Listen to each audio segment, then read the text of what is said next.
Hey guys, we're here with the COO of Aztec, and he's going to give a talk around how to prepare for technical audits.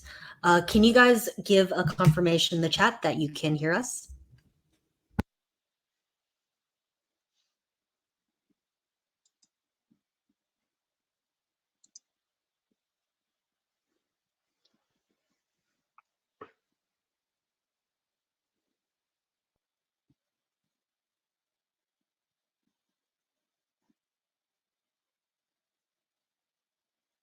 Cool,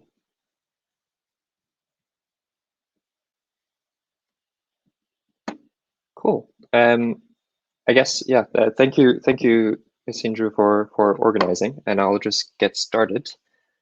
Yeah. So my name is Arno. I'm the CEO of Aztec. We uh, have been through quite a few audits, and I thought I'd share basically how we think about audits and security internally, and also how you can prepare for audits because it can be quite a daunting thing, especially if you've not been through it before.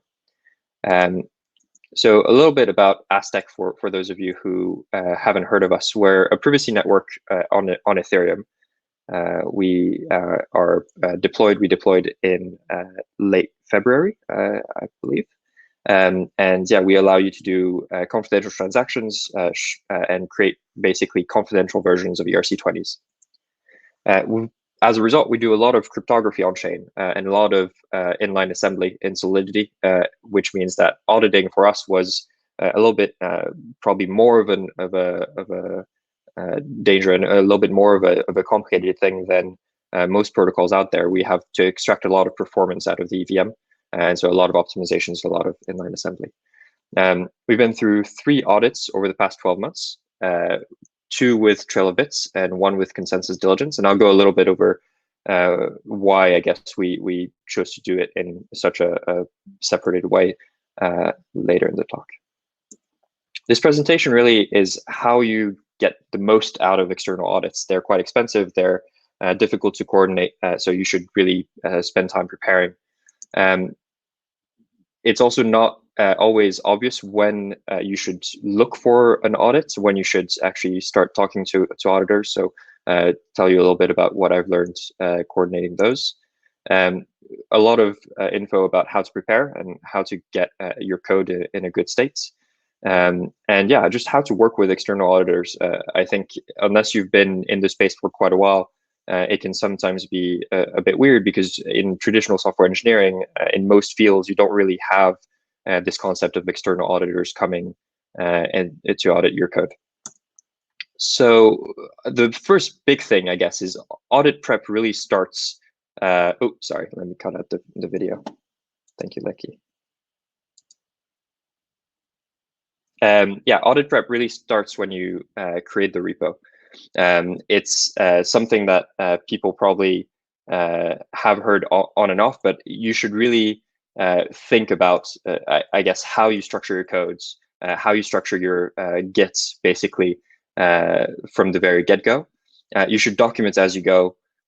Comments, PR descriptions, user stories, they all become very valuable as you approach an audit. And during an audit, having that kind of documentation, even informal documentation, is incredibly valuable. Yeah, I'll take you through each in turn.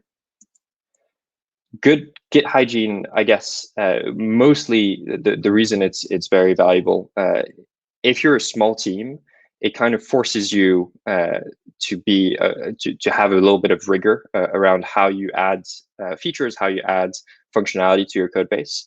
It makes collaboration easier, which also means that even if you're a small team, there's no one part of the code which is only ever owned by one person. It invites, like I said, review. It invites rigor.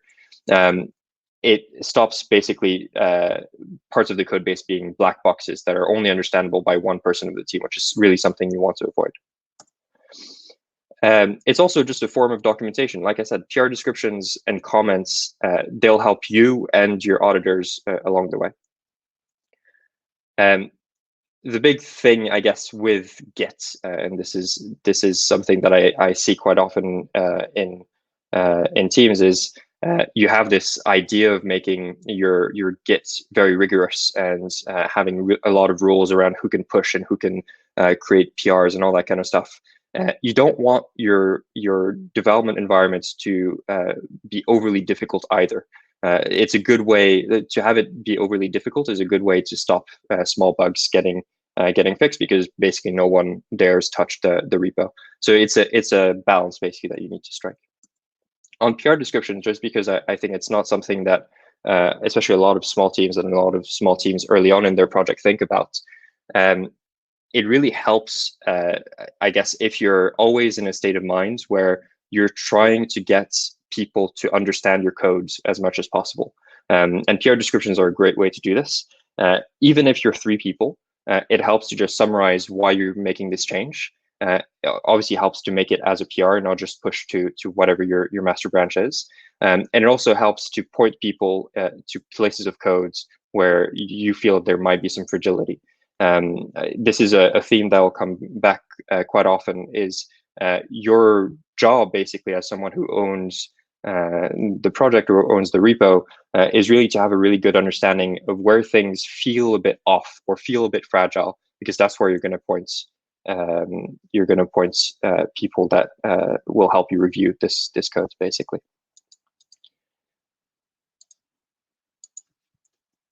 PR comments also are a good way to basically, like I said, invite a bit of rigor into your development practice. I guess for obvious reasons, it helps people review, but it's also a form of documentation that you can either point to internally, or that that auditors can even go back and look through if they have particular questions or if they're wondering about a particular piece of code. It's really a way to assert basically if a bit of quirk in the code is intentional, and documents, I guess, what the thinking behind some logic is. The big thing we learned also quite early on, and that I think we're lucky to do right early on, is spend time writing and updating a full spec. It's really painful. It's especially if your protocol is very large. It's very painful to keep everything up to date, but it should be part of your development process. Even as a tiny team, I mean, we are currently 8 people. We became 8 people relatively recently. So even as a small team, it's something you should spend time on. It is development work. It's also, I guess, going to be one of the main things that your auditors rely on when they get familiar with your code base. It's going to be how they understand what the intended feature should do, and it's also how they're going to assert a little bit, I guess, how much rigor you put into thinking about a particular piece of the code base, which helps them direct their attention. This comes back to what I was saying earlier. Even though audit prep starts at the very start of your Git repo, don't have process for the sake of process. You want something which is a nice in between, basically between everyone can push to master and no one can. It's purely a judgment call. This is something that you need to figure out with your team and based on your project. But be aware basically that having too much process, having too many rules is also something that can introduce difficulty in fixing bugs, difficulty in understanding the code base, and it's generally something you want to avoid. The second thing is when you have your process set up and all that kind of stuff, don't be afraid of spending time investing in your testing. It's again something that is going to pay dividends for the life cycle of your project. You want to make writing tests as easy on yourself as possible. And that probably also means having a way to test full flows, basically. So you don't only want unit tests, you don't only want to test functions. You want to be in a place where you can test what a user will go through, and also how maybe some malicious user might try to take advantage of your code. It's really important that you have a way to basically go through a full flow. At Aztec, we have something in the region of 400 or 500 tests. Most of them are full flow tests, which go through from the deployment of a contract all the way to a user behavior, and asserting basically that something does or doesn't happen. It's a really important way to keep track of how things change. Saying this again, make running tests easier on yourself. It's, I think, one of the main difficulties with Solidity and with Truffle and all these kinds of tools. They can be very slow. They can be really painful to set up. The small things you can do is making sure you have a one command way to run all your tests, making sure that you have maybe even like automated CI that does it when you push to a branch, so that you don't have to think about it. Making sure you have an easy way to isolate and run only one test, so that I guess the non-obvious things to think about in that thing is making sure you have a way to get your system to a state that you can test it for whatever test you want to run. All these kinds of small things really make a big difference. What this looks like is really dependent on your project. I guess one of the things that was very apparent to us very early on is we had a lot of, I guess, cryptography that we could test on its own, and we had a lot of client-side code that we needed to test on its own. And then we very quickly went straight to having to test the whole protocol because the flow of data was too complex to isolate. And yeah, you should really just spend time thinking about what you want to test, what you're uncomfortable with, and how you can get more comfortable with it, if that makes sense. Make the tests themselves easy. Like a lot of things have to, especially in blockchain, again, a lot of things have to be have running. You have to have Truffle. You have to have all your things compiled. You have to think about a lot of things. Make it one command. Like I said, make it really spend time thinking about what you want to test and whether you can make it easier. Can you get your system into your particular states? And how much setup do you need to write before each test? That's mostly because I guess it's easy to get to a place, especially with large projects, where writing tests is so painful that you'll find every excuse not to do it. The easier you can make actually writing a test, the more tests you'll have at the end of the day. Be conscious of how long it takes to run your test suite. I think that's something we, when we were developing Aztec last year, had the most trouble with getting right, and I don't think we landed in a particularly good spot. I know MakerDAO, I think, is probably the team that has done the most work to make this better. Basically, our test suite right now, if we run all tests, takes several minutes to run.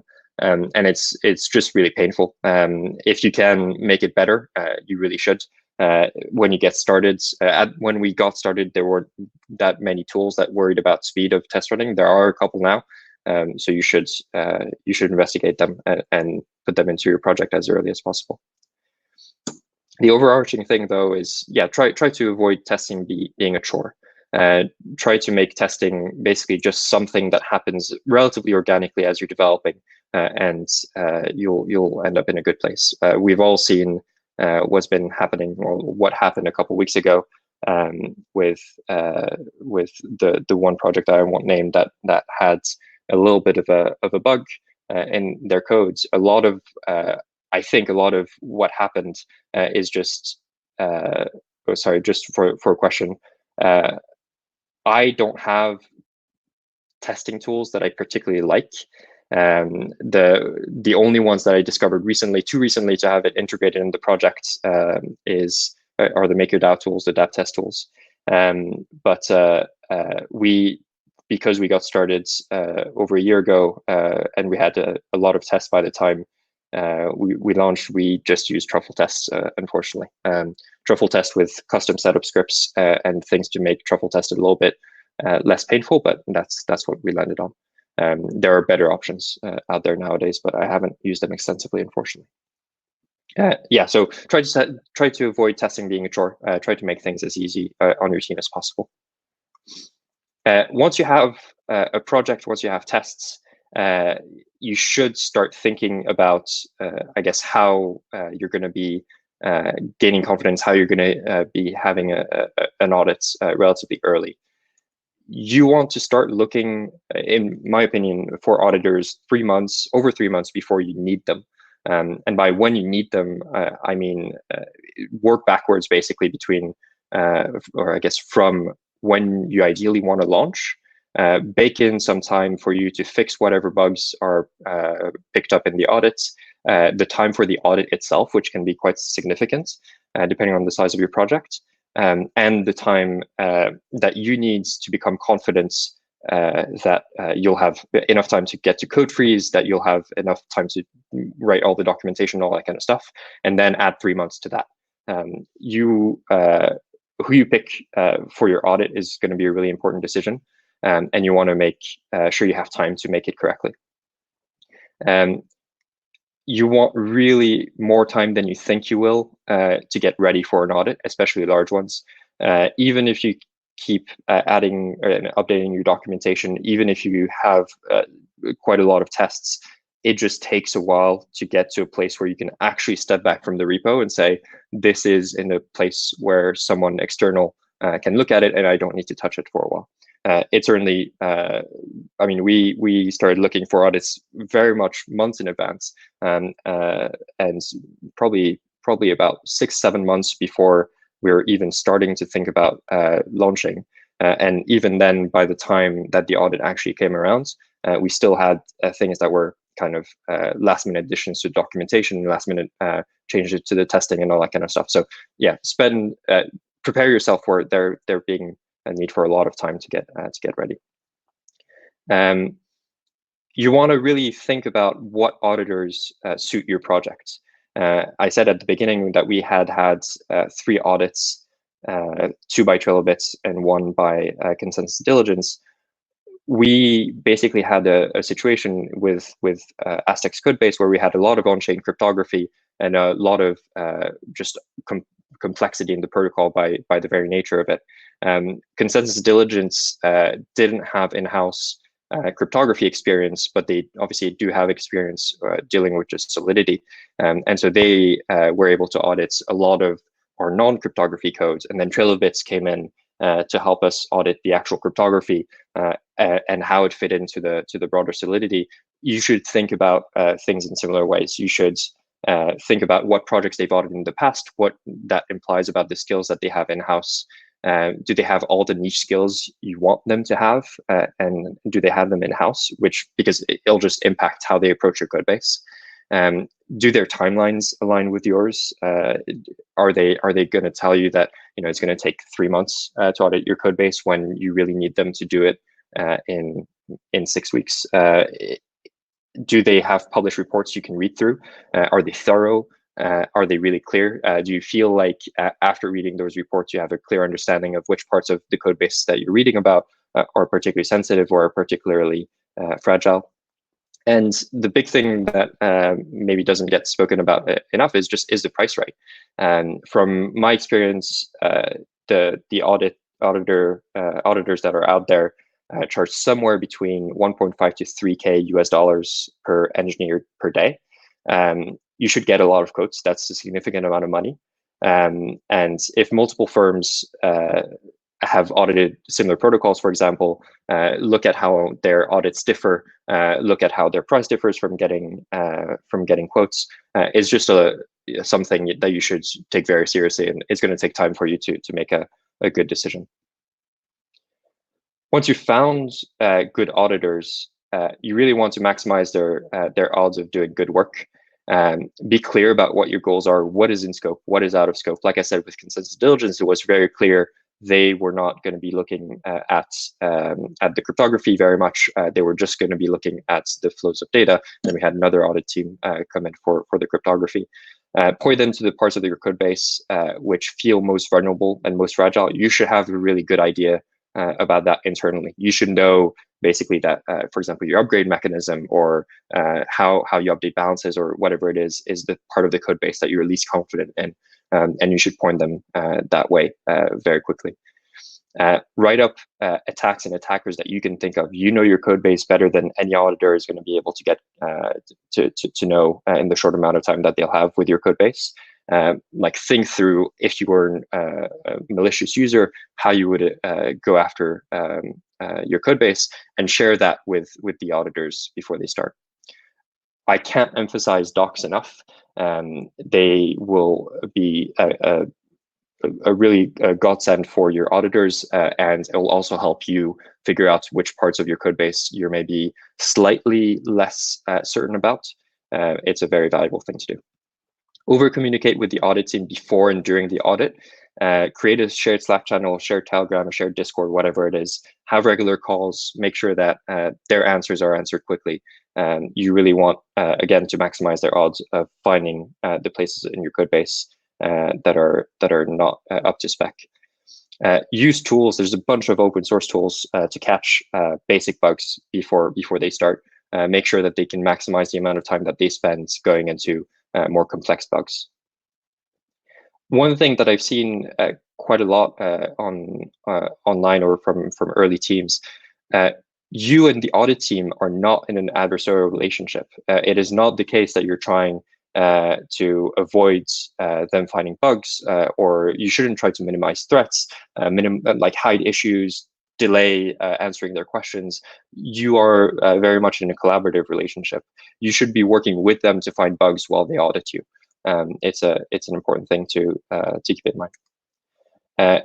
The audit, even though it's an external firm, the audit will take your team's time internally too. It's going to be basically your main task for however long the audit is. They'll have questions. You'll have bugs to fix.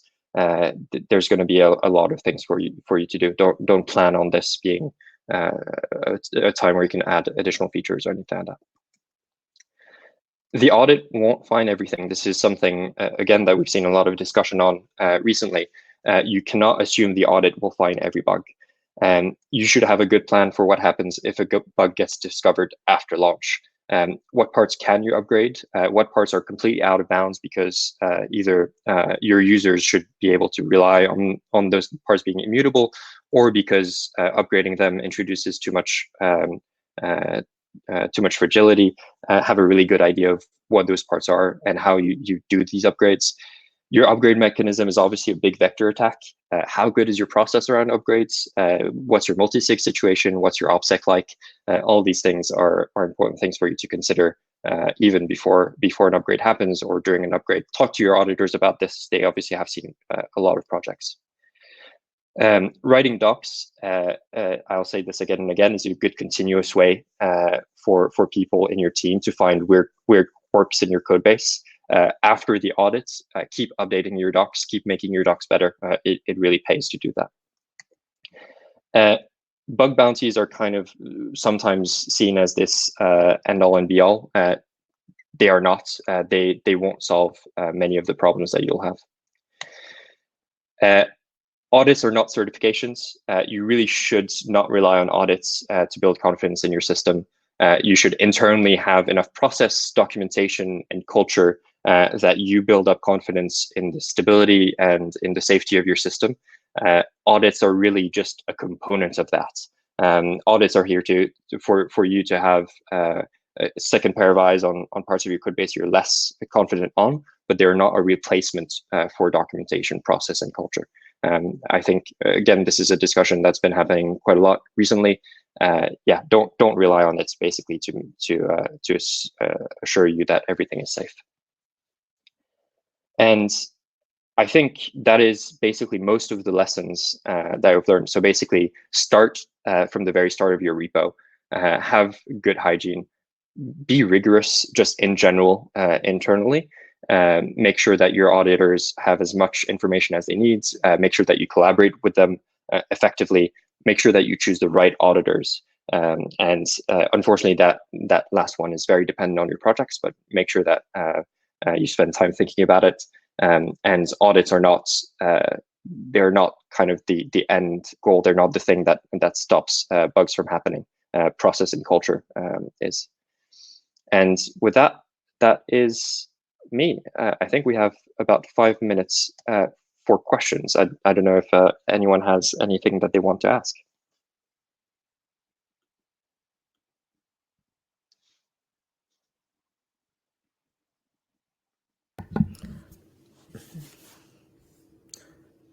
So I believe you have one question just from scrolling through the chat. What tools for testing do you suggest? Yeah, so I tried to answer a little bit in during the talk that question. It's not. I don't think we have, meaning Aztec. I don't think Aztec has a particularly um, like I don't have a good idea of the tools that are out there that are the best. We kind of when we got started, truffle test was basically the main thing out there. Using things like MythX now and Slither, which we use quite a lot in the preparation of our audits, are very good. Um, yeah, DAP test is probably my favorite of the new tools that unfortunately we didn't integrate because it wasn't around when we got started. It's basically a faster and better way to do solidity tests. Yeah, I unfortunately I guess there's things like Brownie as well, which are basically just better full stack tests. Yeah, there's a lot of things out there. It really, like I said, unfortunately, it really depends on the particulars of your project. For Tamlin around processes and culture building, I don't. It's basically just, do you take these things seriously? In uh, in the Aztec team, I think there was always the thing that was healthiest was an undercurrent of absolute dread about deploying, because what we were doing was really complicated. You can go on our GitHub and look at our contracts. A lot of it is very optimized cryptography. There's a lot of things that we felt could go wrong. And if you always carry with you that dread of deploying something that people are going to use, and if you make sure that you spend time trying to minimize that dread, you'll do good things. You'll write more tests. You'll build good docs. Your team will investigate the right parts of your code base. I don't think unfortunately, there's a magic bullet where doing it means you have bad process and culture, and not doing it means you have doing it means you have good process and culture, and not doing it means you have bad process and culture. I think it's just taking things seriously is the best advice I can give.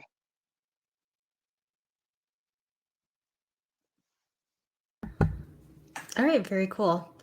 Yeah, thanks for a really useful session. Learned a lot. So I think we're going to end the session now. The timing's perfect. Just want to say thanks again.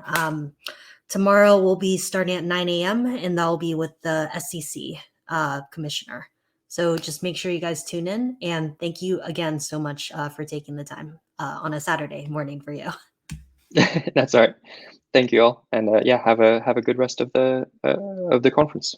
All right, thanks. Take care. Bye.